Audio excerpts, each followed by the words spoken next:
E aí pessoal, bem-vindos de volta. Eu fiquei sem gravar vídeos desde o dia 16 de abril desse ano. E para fazer uma explicação rápida, o que aconteceu foi que deu um problema no meu computador. E como eu não estava com condições e dependendo do pessoal daqui de casa para resolver o problema, acabou se alongando demais. Mas agora eu pretendo voltar a fazer vídeos e quem sabe até aumentar um pouco mais a frequência. Nesse tempo que eu fiquei parado, eu fiquei com muita vontade de gravar. E também tem aquela coisa de tentar manter esse quadro das notícias comentadas que eu sinto falta de fazer. Então eu agradeço ao pessoal que teve a paciência de esperar para que surgisse outro vídeo. Eu fiquei nesse tempo quase 4 meses sem gravar nada. E eu poderia também... Eu fiz uma coisa bem tosca, porque eu poderia ter colocado pelo menos uma mensagem no último vídeo, um comentário destacado para explicar a situação. Eu fui em alguns canais aí, no grupo que eu faço parte do WhatsApp, para explicar, mas o pessoal no geral aqui do canal ficou sem entender o que estava acontecendo. Então eu peço desculpas por isso e agradeço a quem teve a paciência de esperar para que esse novo vídeo surgisse. Eu também quero aproveitar para mandar um alô pro Fernando Henrique do canal Arkham Comics e o Fernando Barbieri. Se você não é inscrito no canal, vá lá e se inscreva, porque vale a pena. Eles fazem umas resenhas muito boas e bem feitas, bem elaboradas. Todo mundo sabe que é chato de encontrar resenha para você decidir se vai comprar um quadrinho ou não. E a maioria das resenhas que você vê por aí, para ser bem sincero, são bem fracas e bem incompletas, não se aprofundam direito, como é o exemplo das resenhas do Central HQs. E lá no Arkham você não vai ver isso. O Fernando Henrique ele faz uma análise bem feita de cada quadrinho que ele pega. E também o Barbieri ele faz umas resenhas engraçadas e vale a pena dar uma olhada no canal. Se inscreva e vá lá e participe, comente também. Então, sem ficar enrolando demais, vamos pro vídeo que eu tô com vontade de comentar notícias. A primeira notícia que eu quero comentar aqui é sobre o lançamento de Hokuto no Ken pela JBC. Eu já havia escrito um texto sobre esse quadrinho no meu blog, em que eu falava que seria muito bom que esse quadrinho chegasse aqui no Brasil, e estava numa expectativa boa. O Hokuto no Ken é um daqueles grandes mangás que ainda não tinham sido publicados aqui, e todo mundo estava aguardando. Não precisa nem perder tempo fazendo apresentações, porque quem gosta de mangá já ouviu falar de Hokuto no Ken e sabe que é a história de Kenshiro, ou Kenshiro, que é um guerreiro que é especialista na arte Hokuto Shinken. E esse cara, ele vive num mundo apocalíptico, onde ele faz justiça contra os vilões ali, os personagens que estão sempre abusando e tirando proveito de todo mundo, sendo que ele é o único sujeito que consegue fazer isso, entre algumas outras poucas pessoas ali que ainda lutam para manter o equilíbrio da sociedade onde eles vivem. E o personagem é extremamente violento, é um mangá de luta, um mangá que todo mundo cita como precursor do estilo shonen, de onde veio o Cavaleiro Zodíaco, Dragon Ball, Samurai X e vários outros exemplos, ou Naruto, tem vários aí. É o tipo de quadrinho que dispensa apresentações.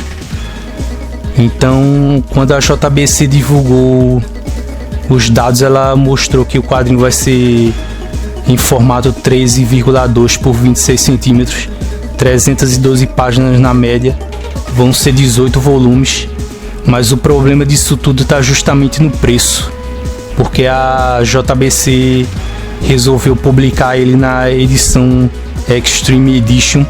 Quando você fala esse tipo de coisa, Extreme Edition, você já começa a suar frio, porque ele vai ter por volta de 300 páginas, mas com esse padrão de qualidade, por se tratar de uma edição de luxo. com páginas coloridas exclusivas e conteúdo especial, aqueles mimos todos que a gente já sabe que só fazem encarecer o quadrinho. Ela acabou colocando o preço de capa por R$ 42,90.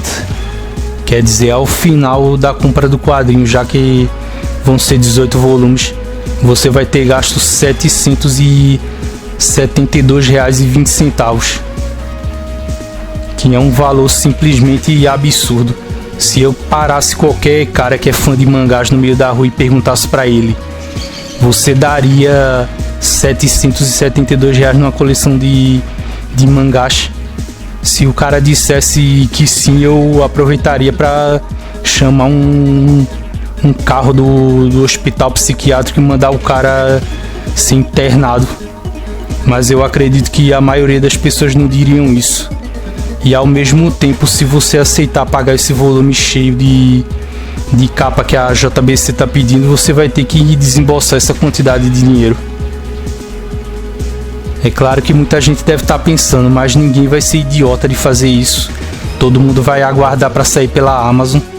Mas é aquela coisa, porque a JBC teve essa ideia imbecil de lançar Hokuto no Ken, que deveria ser um mangá popular aqui no Brasil, deveria sair num formato aceitável como Vagabond e o Lobo Solitário, pelo menos antes da Panini colocar aquele aumento de R$7 que ela colocou no começo do ano.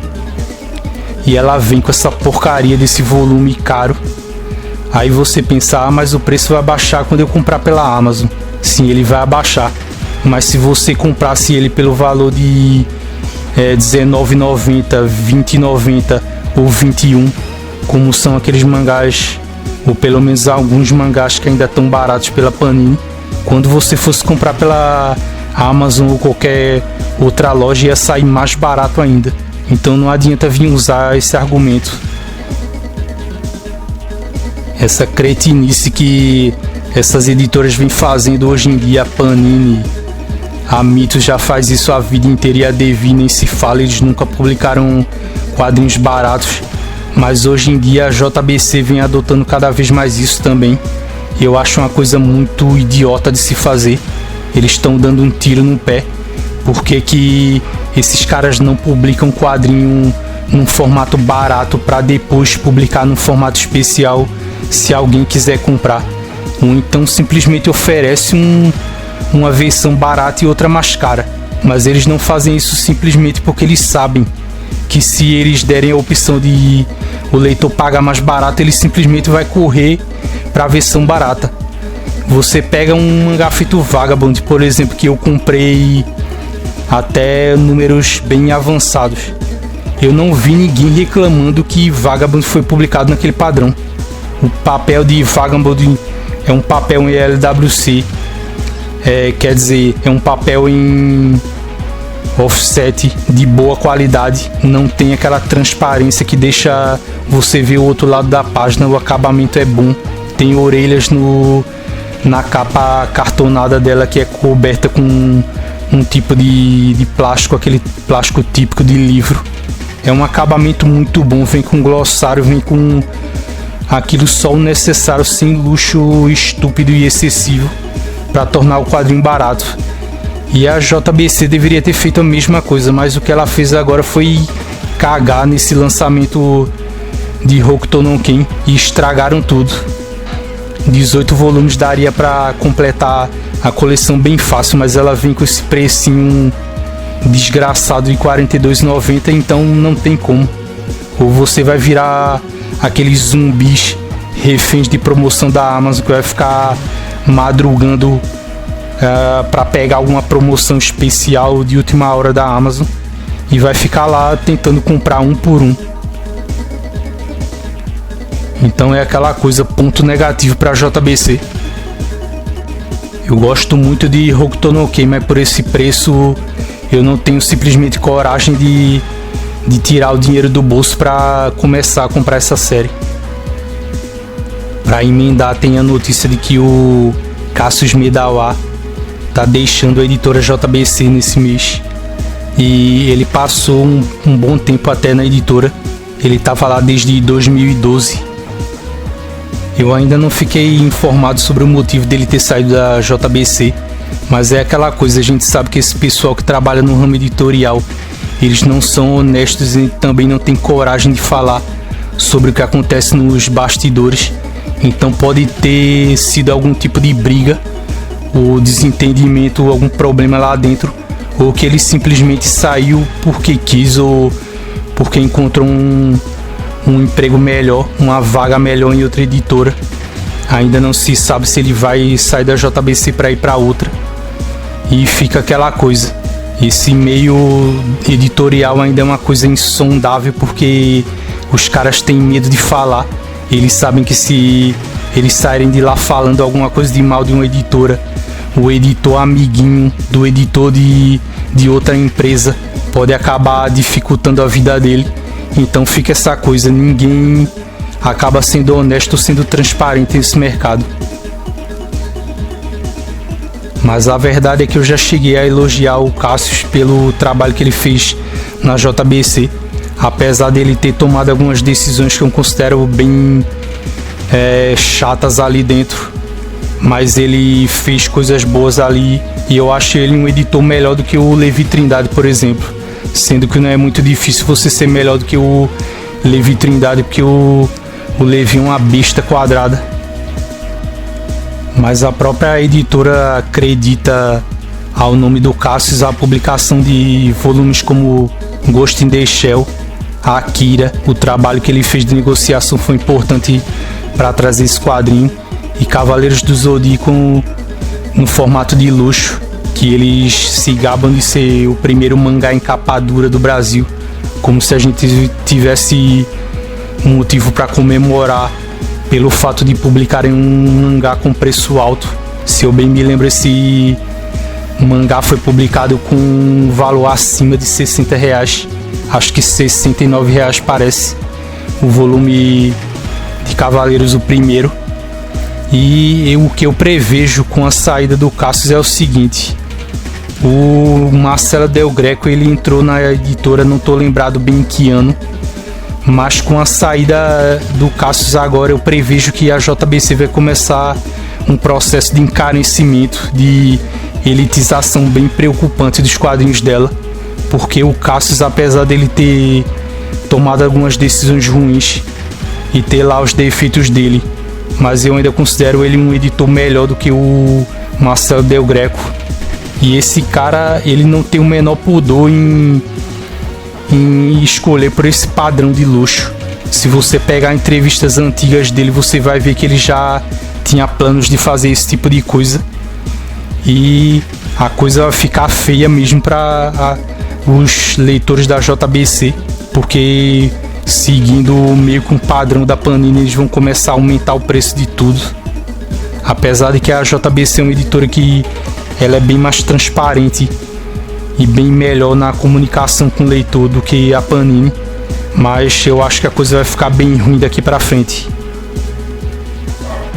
Na próxima notícia, o autor Katsuhiro Otomo, que é o criador de Akira, ele anunciou que vai fazer uns projetos novos, e entre eles os principais estão Orbital Era, que é um longa de animação que vai ter o próprio roteiro dele, será dirigido também pelo próprio Katsuhiro Otomo, e também uma série de animação baseada em Akira, que possivelmente vai ser um relançamento da história de Akira, só que numa série longa, para poder ser mais fiel ao roteiro e incluir mais partes originais do mangá. Eu gosto muito do Akira, do filme, a animação eu assisti, mas não cheguei a ler o mangá. E também vi outro desenho dele, que é a história de um sujeito que ele cresce num tipo de colônia, se eu não me engano, na Lua. E nessa colônia eles têm o boato que é divulgado pelo governo de que a Terra está inabitável. E ele descobre isso e resolve viajar para a Terra para encontrar outras pessoas que estariam vivas ainda ali e entrar em contato. Eu não cheguei a gostar muito dessa segunda animação, mas eu acho que a ideia de trazer uma série animada com vários capítulos de Akira vai ser muito bom, porque eles vão poder entrar em detalhes e fazer ela ser mais fiel ao quadrinho. E seria até interessante se ele resolvesse lançar séries de outros quadrinhos dele, como Domu, ou Domo, que é um quadrinho que fala sobre personagens que têm poderes psíquicos e vivem num condomínio. E no mais, essa é uma boa notícia, agora é só esperar. Mais uma notícia açucarada sobre aqueles lançamentos costumeiros que a Panini faz é que Ex Machina de Brian K. Vaughan vai ser relançada em formato de luxo. Quando vocês ouvirem essa palavra luxo, vocês já sabem, né? Pode começar a tremer, sentir calafrios e começar a suar também. Eu não vou aqui falar sobre a sinopse do quadrinho, porque é bem simples. Caso você esteja interessado, é melhor dar uma pesquisadazinha rápida no guia dos quadrinhos. Mas o que eu tenho para falar sobre esse relançamento de Ex Machina é o seguinte: a Panini continua seguindo com a política dela de não republicar as séries da Vertigo ou Wildstorm ou da Image Comics em capa cartão e LWC, e mais uma vez ela estraga a republicação de uma série, tirando a chance do leitor comprar. O leitor, no caso, que perdeu a série quando ela foi lançada em 10 volumes em 2011. Só para vocês terem uma ideia, quando a Panini começou a publicar essa série em 2011, o primeiro volume de Ex Machina custou R$17,90. Aí você diz, mas porque foi em 2011? Só que da época em que ela começou a ser publicada para cá, não justificaria um aumento de preço desses, sendo que a revista vai ser publicada no seguinte formato: 18,5 por 27,5, acima do formato americano, 280 páginas, capa dura, custando módicos, entre aspas, R$94. Aí você pensa, puta merda, uma diferença sutil de R$76,10. Como é que a gente fica diante de uma situação dessas? A gente manda, quer dizer, a gente não fica, a gente manda a Panini para o quinto dos infernos e desiste disso. Eu já disse isso 1 bilhão de vezes, mas eu vou dizer de novo: esse luxo vai acabar matando o mercado de quadrinhos aqui no Brasil. Eu não vejo por que republicar esse quadrinho. Ela podia até lançar essa porcaria, mas como eu já disse, que ela desse a opção do leitor pagar pela versão barata, porque se ele fosse relançado nos dois padrões e tivesse uma versão em capa cartão e LWC, ela sairia um pouco mais caro do que o valor que foi publicado em 2011, logicamente por causa da inflação e de reajustes, mas você pagaria bem mais barato, porque todo mundo sabe que uma encadenação com esse padrão não chegaria no valor desse. Mas não tem jeito. A única coisa que eu posso dizer para vocês em relação ao relançamento de Ex Machina é que eu fico muito satisfeito. Eu levanto as mãos pro céu por saber que eu tenho a minha coleção completa com os 10 volumes e paguei um preço justo por isso, e não essa desgraça desse precinho aí, camarada, de R$94. Agora você imagina se cada volume sequer dos 10 tiver esse valor aí, ou mesmo que seja um pouco inferior só, mas você somando tudo vai dar um valor exorbitante. Então não tem o que se dizer. Isso aí não é nem uma facada, é um tiro de arpão de matar baleia bem no meio do peito do leitor de quadrinhos aqui no Brasil. E para emendar esse mês também, a Panini anunciou a linha Batman Noir, aproveitando essa onda do Batman dos 80 anos que ele faz esse ano. E logo no início da série ela vai publicar Cavaleiro das Trevas nesse padrão. E qual é o padrão dessa linha Noir? é simplesmente você republicar um quadrinho famoso do Batman em preto e branco. O quadrinho vai ter o formato de 18,5 por 27,5 centímetros, 208 páginas, capa dura, custando caríssimos R$70 também.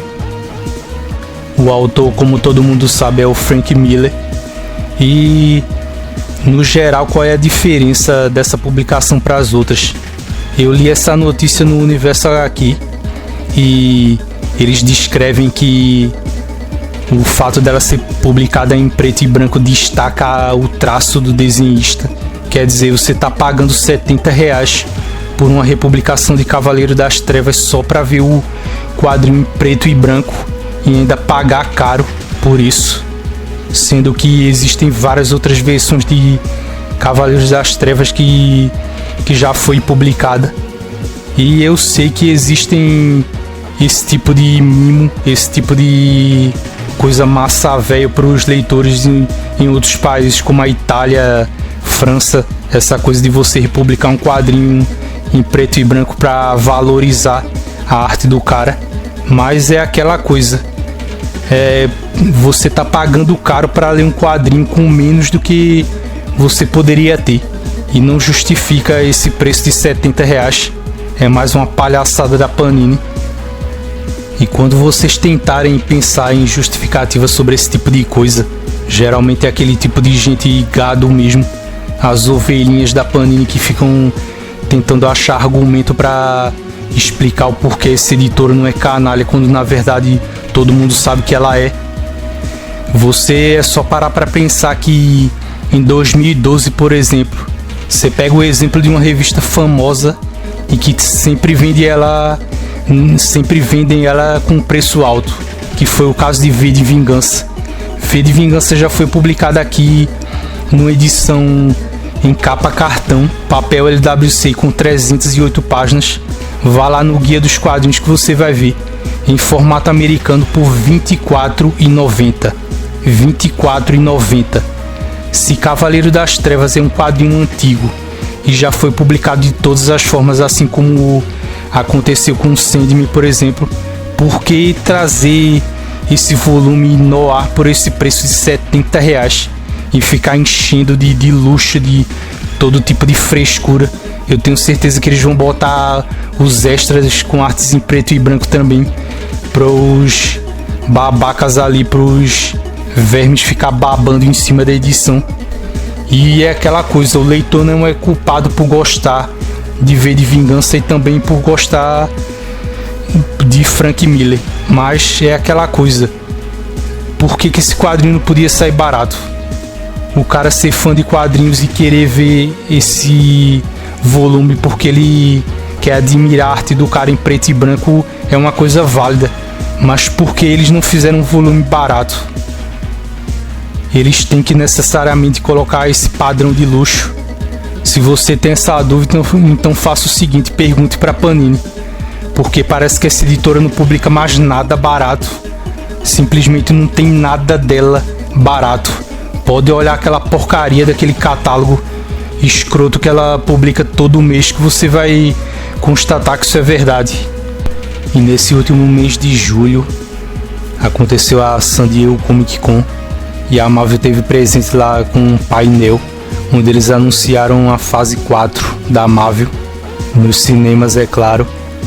E entre as produções que foram anunciadas tem filmes para o cinema e também séries, que são as seguintes: a Black Widow, que é a Viúva Negra, Os Eternos, WandaVision, Loki, Hawkeye, que é o Gavião Arqueiro, o Falcão e o Soldado Invernal, Shang-Chi, o próximo filme do Doutor Estranho, que é Multiverso de Loucura ou algo do tipo. Tem uma produção com o tema de What If, que é aquela série EC que a Abril publicava antigamente. E também tem o próximo filme do Thor. Eu não vou me prolongar muito fazendo comentários sobre esses filmes e séries, porque ia ficar muito difícil também ocupar tempo demais do vídeo. Mas eu acho que uma coisa em primeiro lugar que eu tenho que dizer a vocês é que eu não vi o filme dos Vingadores, o último, mas a impressão que eu tenho é que o pessoal talvez entenda como se com o final dessa série de filmes dos Vingadores também tenha se encerrado a iniciativa inteira, com o processo todo de chegar a mudança dos Vingadores, quem vai assumir depois a substituição. Eu não sei bem como isso aconteceu, porque logicamente, como eu disse, eu não vi o filme e também não tenho como falar se esses projetos aí vão dar certo, porque também tem pouca coisa divulgada até agora, não tem elenco, não tem nada, apesar de que alguns atores vão retornar para fazer os personagens, como é o caso da Scarlett Johansson na Viúva Negra. E eu acho que o pessoal a essa altura, quer dizer, todo mundo passa um bom tempo acompanhando o universo da Marvel. Isso começou lá atrás, quando teve aquela cena extra no filme do Homem de Ferro, em que eles anunciaram isso, a iniciativa Vingadores. Foi lá que começou. E também, se eu bem me lembro, foi lá que começou o Marvel Studios também. Tanto é que ele já tem 10 anos. E o pessoal a essa altura, eu penso que eles devem estar um tanto cansados de ver os filmes da Marvel. Não pelo motivo que o pessoal fala, que fica com aquelas previsões apocalípticas de que os quadrinhos no cinema vão acabar, esse tipo de coisa, mas porque ele veio crescendo, veio numa coisa de empolgação, de crescer a expectativa, que culminou com o filme dos Vingadores. Então eu acho que isso meio que deixou um vácuo na cabeça do público de cinema que não entende muito de quadrinhos, e eles a essa altura devem estar pensando: pô, mas acabou o filme dos Vingadores e vai haver o que agora? Se chegou a coisa num clímax em que eles chegaram a enfrentar um personagem gigante, assim, em importância, eu posso dizer, dentro do universo Marvel, nesse sentido figurativo, que é o Thanos. Depois disso vão fazer mais o que? Se eles já enfrentaram a ameaça universal. Então eu acho que o pessoal vai agir meio que instintivamente, como se, bem, a coisa toda da Marvel durou, eu assisti esses filmes todos, eles estão interligados entre eles, e culminou com essa coisa toda de juntar todos os heróis no filme dos Vingadores e acabou. Só que pode ficar meio que uma coisa mal entendida, porque não acabou. A Marvel logicamente vai querer fazer mais filmes e lucrar mais com isso, mesmo que seja com equipes de atores diferentes e abordando o arco de histórias novas que saem nos quadros há pouco tempo, como é o caso da Nova Ator. Mas eu acho que o público não vai entender dessa forma. Eu não quero dizer que vai haver uma evasão de público nos cinemas para ver filmes da Marvel. O pessoal que cresceu, até teve muito moleque hoje em dia que tá com 18 anos, 20 e poucos anos, que começou a ver filmes da Marvel quando era criança, mas que, sei lá, fica uma sensação até nessas pessoas de que eles já viram tudo que podiam ver, e talvez isso acabe prejudicando os filmes da Marvel daqui pra frente, não em questão de qualidade, mas em questão do modo como o público vai encarar esses filmes daqui pra frente. É claro que no meio desses anúncios todos vai sair coisa boa, vai sair filmes e uma outra série de qualidade, mas é esperar pra ver. Seguindo ainda na linha de lançamentos da Panini, eles anunciaram que vão trazer um encadernado do Batman com o John Byrne e também um volume do Garcia Lopes com o Desafiador. São os títulos As Muitas Mortes de Batman e Outras Histórias, e Desafiador, Retorno à Eternidade. O primeiro tem formato americano, 256 páginas, capa dura, pelo precinho, entre aspas, de R$ 76. E o segundo tem 18,5 centímetros por 27,5, 104 páginas, capa dura, por R$32.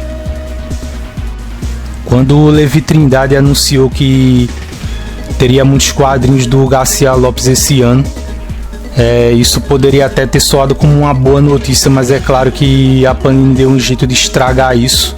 Os próprios editores lá quem decide pelo padrão que a revista vai sair, porque a maioria dos encadernados desse autor vai sair em capa dura com preço muito alto.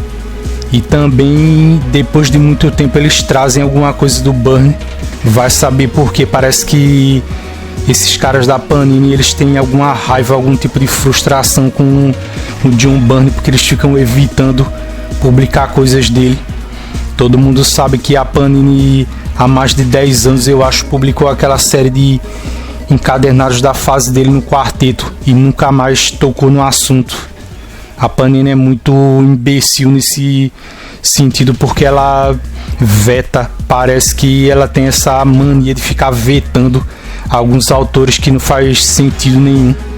Por um lado eles publicam tudo, por exemplo, que sai do Grant Morrison até esgotar, e por outro lado tem vários outros artistas bons que eles ficam evitando.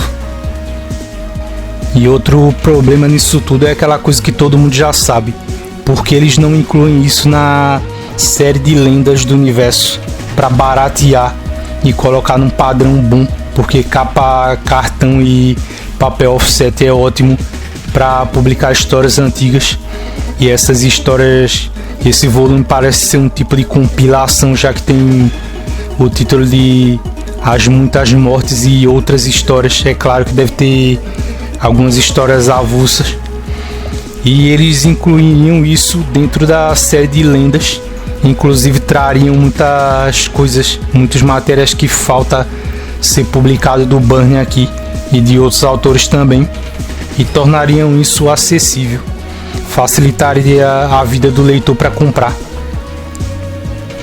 Vocês percebam até agora que esse é o ano que o Batman faz 80 anos, e ao invés da Panini pegar e trazer esses quadrinhos bons dele de volta, a maioria do que ela anunciou até agora tá com preço muito alto e sempre em formato de luxo.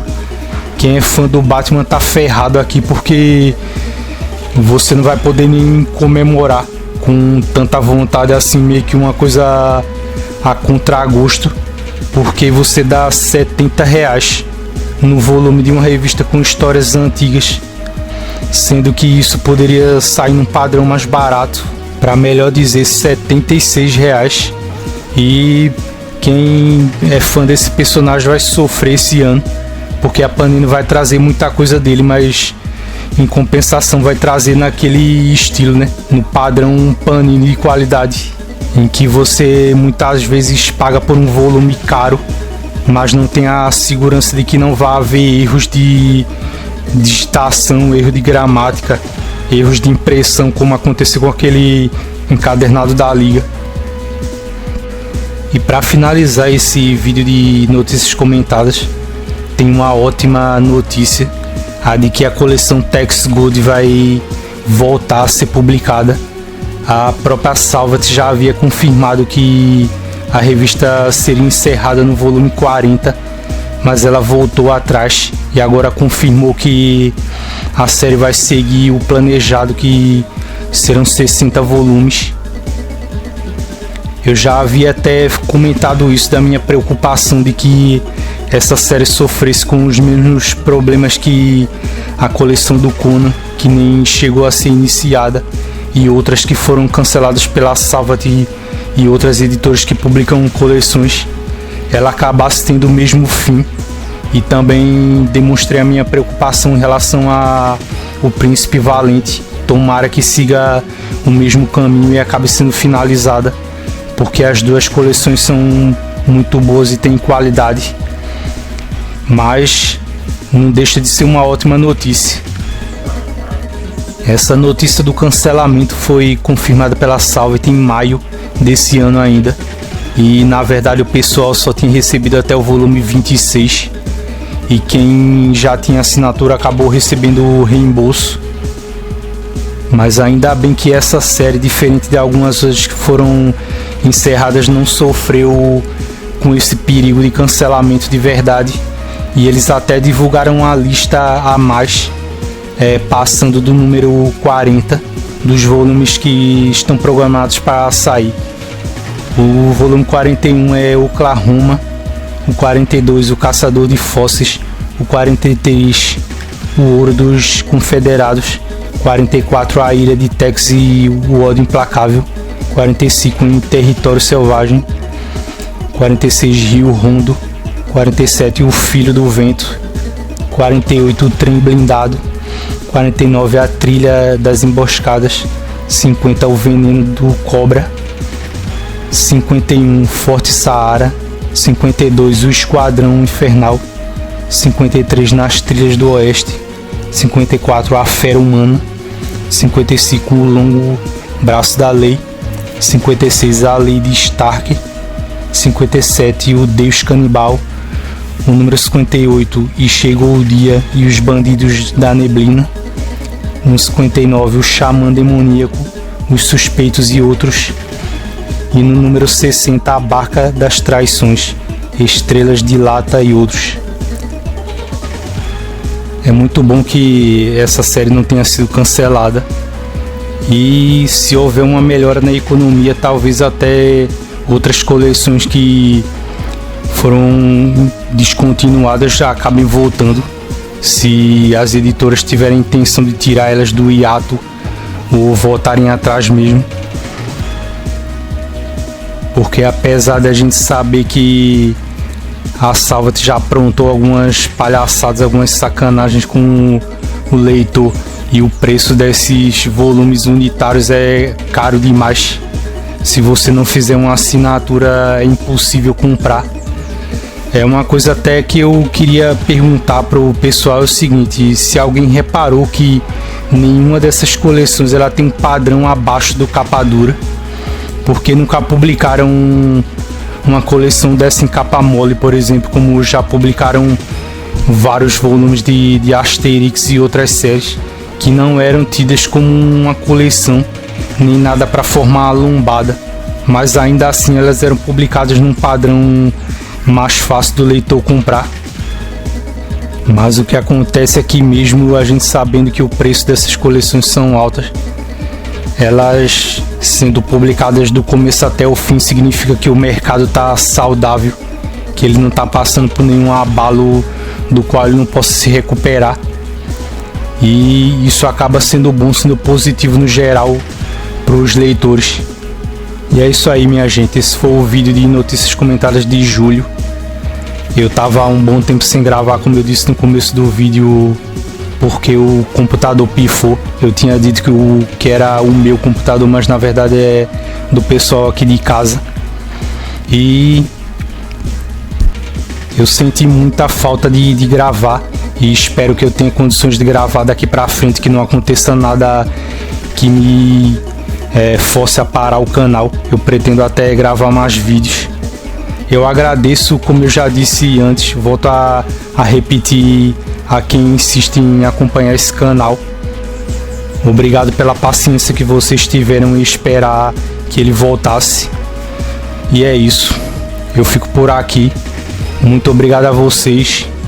Até a próxima. Até o próximo vídeo.